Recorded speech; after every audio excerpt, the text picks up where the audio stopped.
बोले चिते परस की ओर आगे ताकि ये भी देखें। लक्ष्मण जी ने देखा ही नहीं। तब परशुराम जी खुद बोले परस विलोक महीप कुमारा, मेरा फरसा देख। अब यहां भी कितनी मर्यादा की बात है। लक्ष्मण जी ने कहा यह बड़ी कृपा है भगवान की कि हम आपका फरसा नहीं देख रहे हैं। फरसा देखते तो कभी का झगड़ा हो जाता। तो ये झगड़ा रुका क्यों है? का झगड़ा इसलिए रुका है क्योंकि हम आपका फरसा नहीं देख रहे हैं, हम तो आपकी जनेऊ देख रहे हैं। भृगुसुत समुझ जनेऊ विलोकी। आप महाराज भृगुवंशी हैं, ब्राह्मण हैं, आपका यज्ञोपवीत देखकर हम हाथ जोड़े हुए हैं।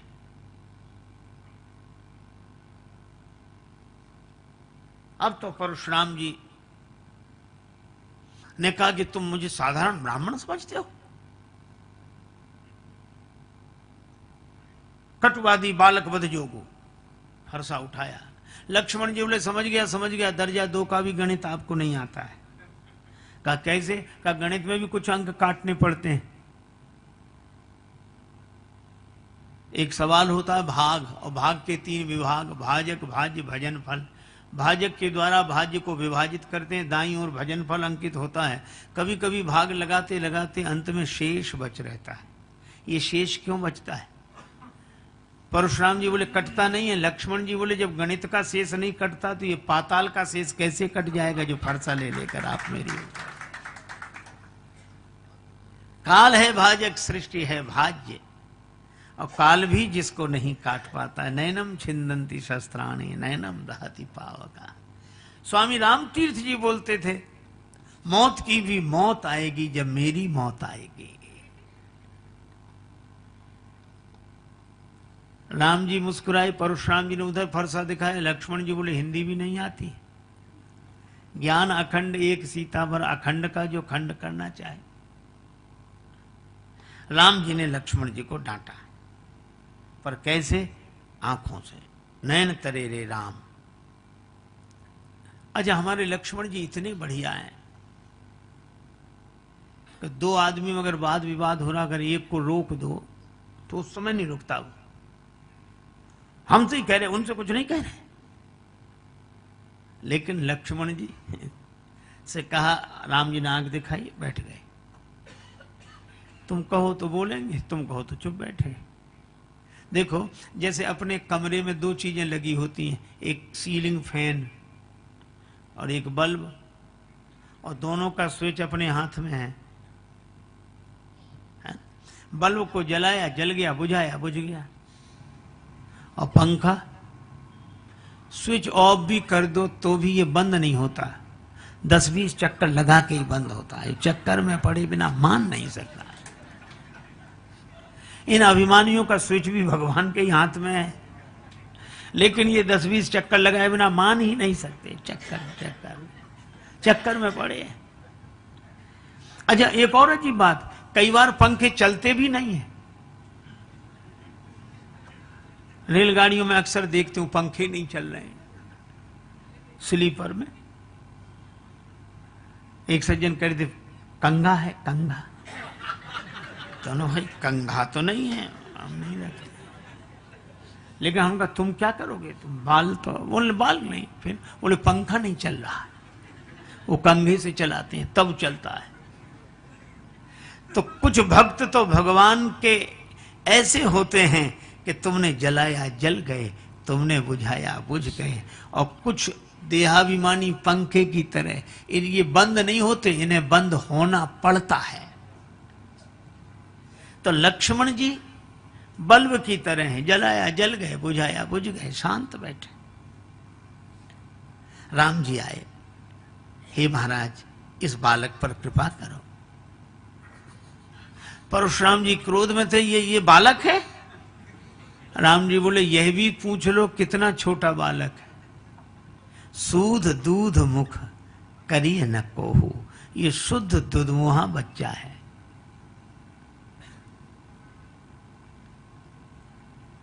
परशुराम जी बोले मेरा क्रोध। राम जी ने बड़ी सुंदर बात कही, मर्यादा पुरुषोत्तम है। कहने लगे महाराज परशुराम जी बोले या तो राम कहलाना बंद करो या हमसे झगड़ा करो। राम जी ने मन में सोचा सारा झगड़ा नाम का ही निकला। अच्छा बोलो, परशुराम जी का नाम भी राम है, पर उन्होंने परशु पकड़ लिया, तो परशु को ऐसा पकड़ा कि परशु ने ही उन्हें पकड़ लिया, परशुराम। और नाम रखने की यही शैली होती, तो राम जी भी कहते कि तुम परशुराम तो हम धनुषराम, पर राम जी ऐसा नहीं कहते। अच्छा देखो, एक बात और इस प्रसंग से हम लोगों को सीखने को मिलती है। परशुराम जी भगवान हैं और राम जी भगवान हैं। इनके चरित्र में कोई दोष नहीं देखना है, लेकिन एक समाज को उपदेश मिलता है कि समाज के लिए बुरे लोग ही नहीं, अच्छे लोग भी समस्या है। राम जी का रावण का झगड़ा बाद में हुआ, परशुराम जी से पहले, जबकि दोनों अवतार, दोनों भगवान, और तुलसीदास जी उपमा भी दोनों को एक ही देते हैं। उदित उदयगिरि मंच पर रघुवर बाल पतंग, और परशुराम जी आए तो आयो भ्रकुल कमल पतंगा। ये सूर्य का झगड़ा, सूर्य और अंधकार का विरोध हो तो समझ में आता है। अच्छा, दोनों प्रकाश देने वाले, यही होता है कि समाज में बुरे लोग ही नहीं, अच्छे लोग भी समस्या बन जाते हैं। तब कब? जब एक अच्छा आदमी दूसरे अच्छे को सहन नहीं कर पाता है, तब एक प्रकाश देने वाला दूसरे प्रकाश देने वाले को सहन नहीं कर पाता है। अच्छा देखो, एक बात है, मैं कभी कभी सोचता था कि 4 विद्वान इकट्ठे रह जाएं, बहुत मुश्किल है। आप ठहरा के देख लेना, बहुत मुश्किल। अच्छा एक, लेकिन इसके बाद एक देखो आप, अच्छाई में सबसे बड़ी बुराई एक है कि संगठन नहीं है, और बुराई में सब तरह से बुराई पर एक अच्छाई, संगठन है। 4 गंजेड़ियों को आप अलग नहीं कर सकते, शराबियों को अलग नहीं कर सकते, अफीमचियों को अलग नहीं कर सकते। अच्छा, अलग करने पर ही सारा झगड़ा है, पर चाहे जितना हो, लेकिन शाम को फिर इकट्ठे हो जाएंगे। और वो तो कहते हैं दम भाई सो निज भाई, और भाई के सिर पे सिर। हाँ जाते रह नहीं पाते महाराज, शाम तक ढूंढ ही लेंगे। हम कई बार सोचते थे कि ऐसा क्यों। एक राजा के यहाँ 2 विद्वान आए, राजा ने दोनों का बड़ा स्वागत किया। एक बैठा, दूसरा गया स्नान के लिए। तो राजा ने कहा कि आप तो बड़े विद्वान हैं, ये आपके साथ ये भी तो विद्वान होंगे। बोला काहे का विद्वान, बैल है, 1 से 2 अच्छे इसलिए हम लिए फिरते हैं। राजा बोला अच्छा। तब तक वो आ गए। अब ये गए स्नान को, तो राजा ने उससे पूछा कि आप तो बड़े विद्वान, और ये आपके साथ ये भी तो विद्वान होंगे। बोले काहे का विद्वान, घोड़ा है, 2 अच्छे इसलिए। दोनों आए, चलिए भोजन करें। भोजन के लिए गए, राजा ने एक के सामने भूसा रखा, एक के सामने घास। शुरू करो। दोनों बोले हम लोगों का अपमान है। राजा ने कहा परिचय तो आपसे ही मिला, आप कह रहे थे वो बैल है और आप कह रहे थे वो घोड़ा है, इसलिए ये हम लोगों की हालत है। और शराबियों में इतना प्रेम महाराज, चाहे दिन भर झगड़ा हो जाए, शाम को इकट्ठे, बड़ा प्रेम। अच्छा मैं समझ नहीं पाया कि ऐसा क्यों होता है, तो मुझे एक ही बात लगी कि गंजेड़ी, भंगेड़ी, अफीमची, शराबी, इनको लोग गाली देते हैं, अपमान करते हैं, और विद्वानों का सम्मान करते हैं, है ना, प्रणाम करते हैं, आरती उतारते हैं, पूजा करते हैं, विद्वान है। और जो नशे वाले हैं इनका विरोध करते हैं, गाली देते हैं। और ये स्वाभाविक नियम है। सम्मान आदमी अकेले पाना चाहता है और अपमान मिलकर भोगना चाहता है। अपमान हो, ये भी साथ थे, ये भी साथ थे, ये भी साथ थे, यानी अपमान में हम सब शामिल हैं और सम्मान में हम अकेले। यही हम लोगों की सबसे बड़ी विडंबना है। परशुराम जी सोचते हैं कि हमारे रहते ये दूसरा कौन आ गया, ये दूसरा कौन आ गया। राम जी ने कहा कि आपका तो वैसे ही बड़ा नाम है, परुष सहित बड़ा नाम तुम्हारा, और राम मात्र लघु नाम हमारा। महाराज हम आपको हाथ जोड़ते हैं, प्रणाम करते हैं। परशुराम जी बोले समझ गया, तू भी बहुत डरता है और डर कर बात कर रहा है, बड़े भाई की चतुरता की तरह। राम जी ने कहा कालव डर ही नलन रघुवंशी,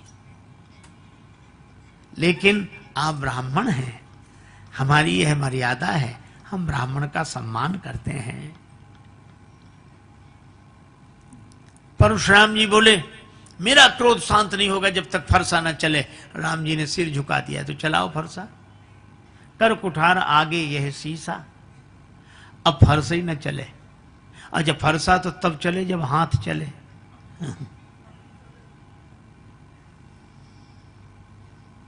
देखो, एक बार किसी व्यक्ति से किसी ने कहा कि परहित का काम है, सेवा का कार्य है, इतना बड़ा कार्य कर रहे हैं, तो अब वो नहीं कहते लेकिन सब लोग दे रहे हैं तो तुम भी दो, कुछ चाहे थोड़ा ही बहुत दो, दान करो। सो वो क्या बोला, अभी अब सब तो कर रहे हैं, हमारा करना कोई जरूरी है क्या? नहीं नहीं, तुम करोगे तो तुम्हारे काम। तो कहने लगा अभी कौन मर रहे, बड़ा विचित्र गणित, अभी कौन मर, जब मरने लगेंगे तब करेंगे। लोग हंसते थे कि तब के लिए क्यों बैठे हो, बोले इसलिए इधर दान दिया उधर मर के पहुंचे, ताकि ताजा ताजा दान भगवान को भी याद रहेगा कि देखकर अभी दिया अभी आए, और अभी से दे दवा दो, इधर उधर फाइल हो जाए, कुछ समझ में ही नहीं आए क्या फायदा। लोगों ने कहा कि ये तो ठीक है, लेकिन तब तक तुम रखोगे अपने पास? अरे बोले इतना तो हमने अपने पास कर रखा है, हमारे हाथ में। और सचमुच उसने क्या किया, जिस कमरे में सोता था सामने वाली दीवार को तुड़वा कर उसमें गड्ढा करा के रख दिया और प्लास्टर करा दिया कि जब चाहेंगे निकाल के। मित्र कहते अरे चिंता मत करो, हमारे हाथ में। बुढ़ापा आया, अरे हमारे हाथ में। पर एक दिन भगवान की ऐसी विचित्र लीला, रात को पता नहीं क्या हुआ, अब न बोल पावे न लिख पावे, ऐसे ऐसे हाथ करे बोल भी ना पाए। मित्रों को बड़ा दुख हुआ, पर मित्रों ने कहा कि तुम कहते थे कि हमारे हाथ में, अभी भी तुम्हारे द्वारा दान करवा दें। सो वो हाथ उठा के दीवार की तरफ ऐसे करे, ऐसे इसमें से खोद के निकाल लो। अब वो समझ ना पावे, उनके उसके बेटों को पता था, तो बेटों ने सोचा कि बाप तो जा ही रहा है, धन काहे को जाए। सुन लो, गांव वालों ने पूछा कि तुम्हारे पिता दीवार की तरफ इशारा क्या करते हैं, ऐसे ऐसे ऐसे। बेटे बोले पिताजी यही कहते हैं कि बचा कहाँ है देने के लिए, जो था तो सब इसमें लग गया, इसमें लग गया, इसमें दीवार में लग गया, मकान में लग गया। अब बोलो, मन की मन में रह गई, हाथ ही न चले। अच्छा, कई बार हम लोग कहते चिंता मत करो, वो तो हमारे हाथ में, इतने लोग तो हमारे हाथ में, वो बिल्कुल ठीक है, आपके हाथ में बहुत कुछ रहे, भगवान की कृपा है, लेकिन आप यह तो सोचो कि सब कुछ तो आपके हाथ में है, लेकिन क्या आपका हाथ आपके हाथ में है?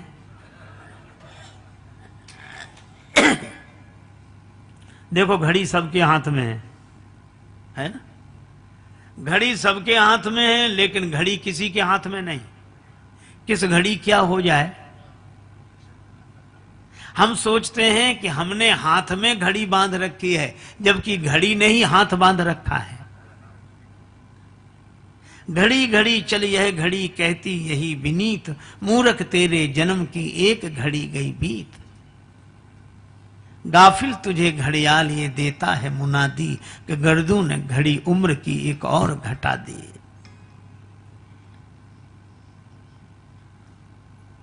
हाथ को घड़ी बांधे है, इसीलिए एक आदमी बोला अपना हाथ दिखाओ। अरे हमने कहा देखता क्या है प्यारे मेरे हाथ को, हाथ है हाथ जिसके उसे देख ले। ताई बैर तज नाई माथा, काल करम जीव जाके हाथा। माया जीव काल के कर्म के सुभाए के करैया राम वेद कहें सांची मन गुनिए। श्री तुलसीदास जी हनुमान बाहुक में कहते हैं। अब परशुराम जी से फरसा नहीं चल रहा है, क्योंकि हाथ चले तब तो फरसा चले। हाथ ने चलना बंद कर दिया, बहा ही ना हाथ। तब परशुराम जी को लगा कि हाथ की ताकत कहां चली गई, तो सोचने लगे कि कहां से आई थी। भगवान ने दी थी,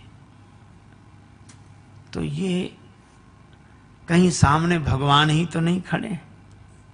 तब परशुराम जी ने अपना धनुष दिया और कहा राम रमापति कर धनु लेहु, राम रमापति कर धनु लेहु, राम रमापति कर धनु खेचहु मोर मिटे संदेहु, राम हे राम राम राम राम रमापति रमापति रमापति कर। ये धनुष लीजिए, और जैसे ही धनुष दिया तो धनुष अपने आप चल कर गया। अब परशुराम जी को और आश्चर्य कि हाथ ने चलना बंद कर दिया, धनुष अपने आप चल रहा है। ये जिस हाथ में चेतना थी उसमें जड़ता कहां से आ गई, और धनुष में चेतना कहां से आ गई। परशुराम जी ने धनुष से कहा कि ठहर ठहर ठहर, राम जी हाथ नहीं बढ़ा रहे तो तुम क्यों जा रहे हो। धनुष ने कहा कि राम जी को मेरी जरूरत नहीं है, मुझे राम जी की जरूरत है, इसलिए जा रहा हूं। अरे वो तो ठीक है, लेकिन थोड़ी अकड़ तो रखनी चाहिए। धनुष बोला ना बाबा, एक धनुष ने अकड़ दिखाई तो दो टुकड़े हुए पड़े हैं, हम भी अकड़ दिखा के टुकड़े कराएं। लक्ष्मण जी बोले पर सुनो सुनो सुनो सुनो, ये परशुराम जी कह रहे हैं सो ठीक, पर मेरी मानिए तो कछु विनती सुनाऊं नाथ। आप मुनिराज के समीप हो सिधारे ना, क्यों चाप गुरु को चढ़े हो तो चेला जी पधारे, और चाप चेला को चढ़े तो कहूं गुरु जी पधारे ना।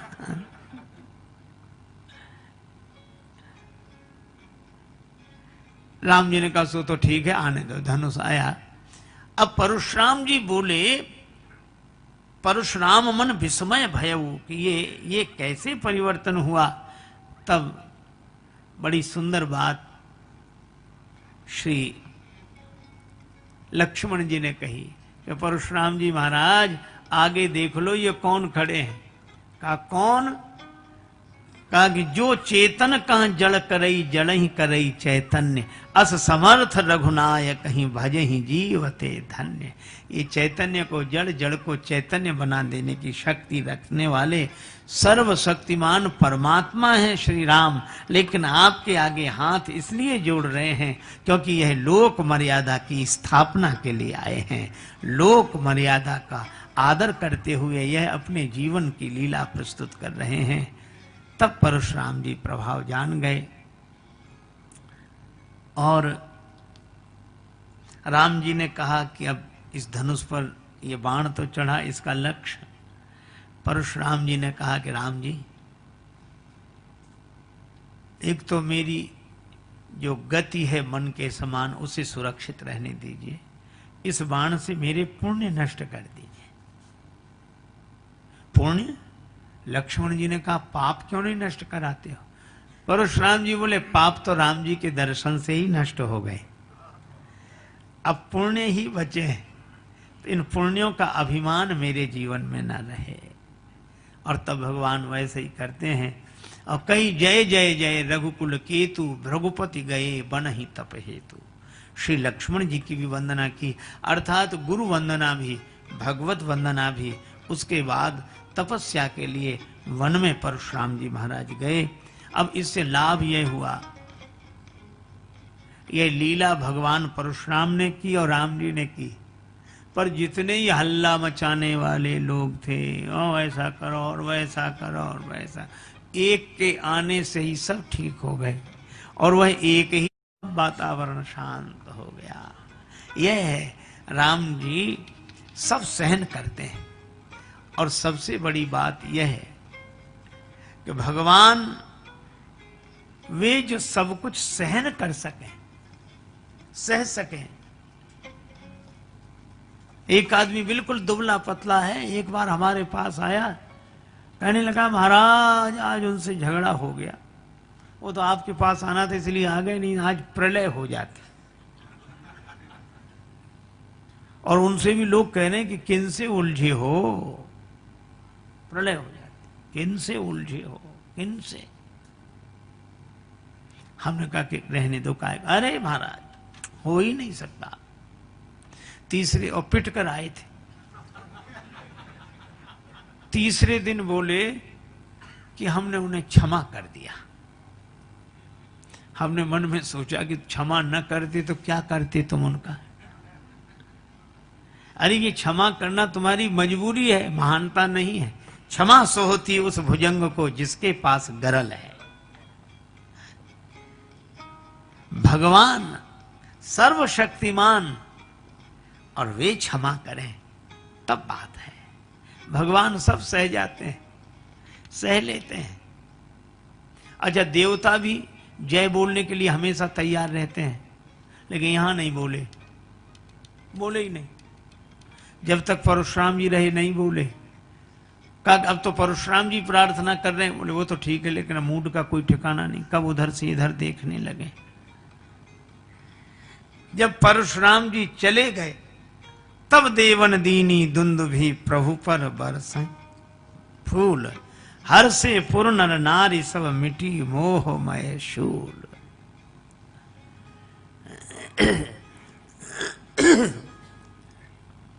तब देवताओं ने दुंदुभी आदि बाजे बजाए। यह है भगवान की मर्यादा, श्री राम जी की मर्यादा। लेकिन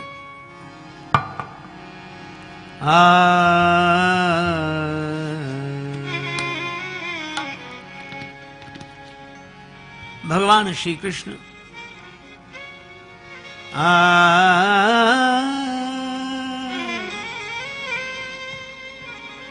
श्री गिरिराज गोवर्धन की परिक्रमा में एक संत तपस्या भजन कर रहे हैं, भगवान के आश्रित रहकर, राधा कृष्ण राधा कृष्ण राधा कृष्ण, बस यही उनका नियम। बाबा एकांत में बैठे आंसू बहाते रहते, भगवान का चिंतन, और यही सोचते तरहटी गोवर्धन की रही, तरहटी गोवर्धन की रही, तरहटी गोवर्धन की रही, गोवर्धन की रहिए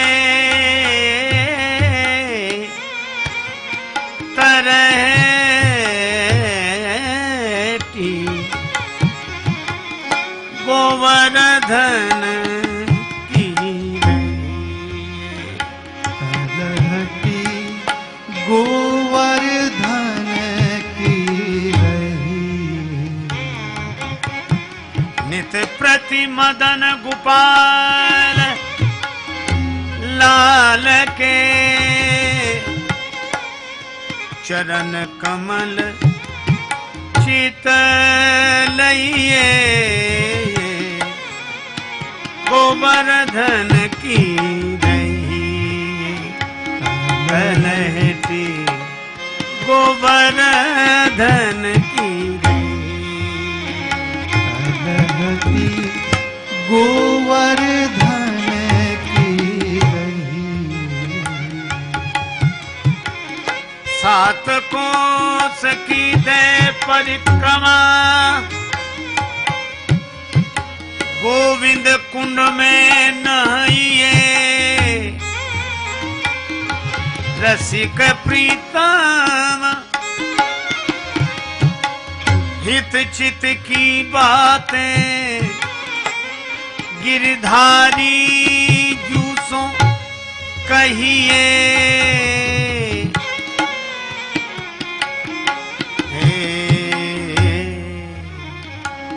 तलहटी गोवर्धन की रही, तलहटी गोवर्धन की रही,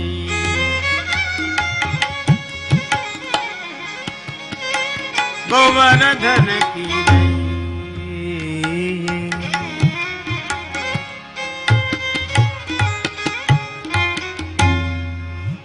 गिरिराज गोवर्धन की तलहटी में निवास, नित प्रति मदन गोपाल लाल के चरण कमल चित दइए। मानसी गंगा नहाइए, गोविंद कुंड में नहाइए। रसिक प्रीतम हित चित की बातें गिरधारी जूसों कहिए, तलहटी गोवर्धन की दहिए। लताओं में ब्रज की गुजारा करेंगे, सदा श्याम श्यामा पुकारा करेंगे। कर करवा कामरी कांधे कुंजन मांझ बसेरो, ऐसो कब करी हो मन मेरो। ब्रजवासिन के टूक भूख में घर घर छाछ महेरो, भूख लगे तब मांग खाऊंगो गिनू न सांझ सवेरो। इसी भाव से श्री गिरिराज गोवर्धन की परिक्रमा में निवास करने वाले संत राधा कृष्ण राधा कृष्ण राधा कृष्ण, नेत्र सजल भगवान का चिंतन, यही करते करते सो जाते, जागते तो फिर राधा कृष्ण राधा कृष्ण। एक दिन बाबा बैठे थे, दूर गौएं चरते दिखाई दी। बाबा देख रहे हैं, इसी तरह हमारे गोपाल लाल गौचारण करते हैं। तब तक देखा कि उन गौचारण कराने वाले ग्वालों में से दो बालक बाबा के पास आए, एक बालक एक बालिका, बड़े छोटे छोटे। बाबा ने देखा गौ चराने वाले हैं और वे हैं भगवान श्री राधा कृष्ण, पर बाबा नहीं पहचान पा रहे हैं।